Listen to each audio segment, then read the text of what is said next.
the tree of life and the tree of knowledge of good and evil. Let's talk about it. So, in the beginning of Genesis, we see the creation. God creates the world, and everything's great. He creates man and woman, and he gives them specific commands to rule the earth, and they're great. Everything's good with God and man. And he gives them specific instructions. He says you can eat from every tree in the garden, including the tree of life, except for the tree of knowledge of good and evil. Life's great, everything's good, and then the serpent comes along and convinces Eve to eat from that tree. And so she takes the fruit. After a little conversation with the serpent, she takes the fruit, she eats it. Adam takes the fruit, he eats it, and the world is fallen. Man disobeyed God, which is sin, right? Sin is disobedience to God. So they disobey God. God comes and tells them, like, you can't be here anymore, and they have to leave the garden.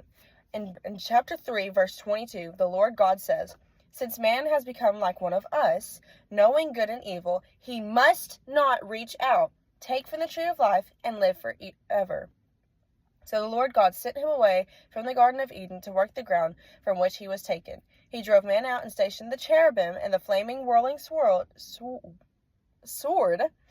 east of the Garden of Eden to guard the way to the tree of life. Okay, wait.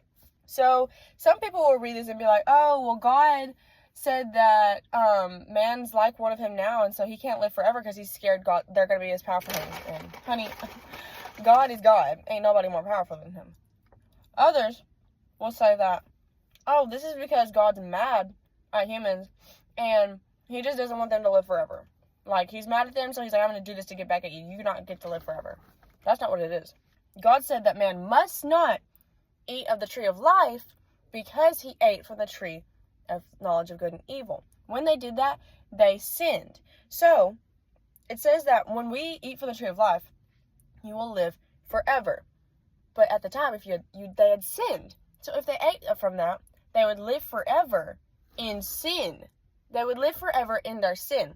So God, not because he was mad at us, but because he wants to protect us, said that to put a guardian angel to stop man from getting to the tree of life because he wanted to protect us. He loves us. He wants to protect us from living eternally in sin.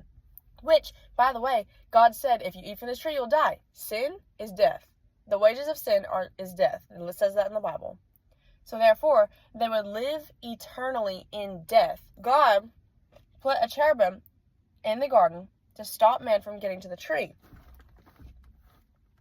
So until Jesus could come down and pay the ultimate price and give us life in him instead of life in sin. God did that. He says he must not eat from the tree to protect us, not because he was mad. Jesus loves you.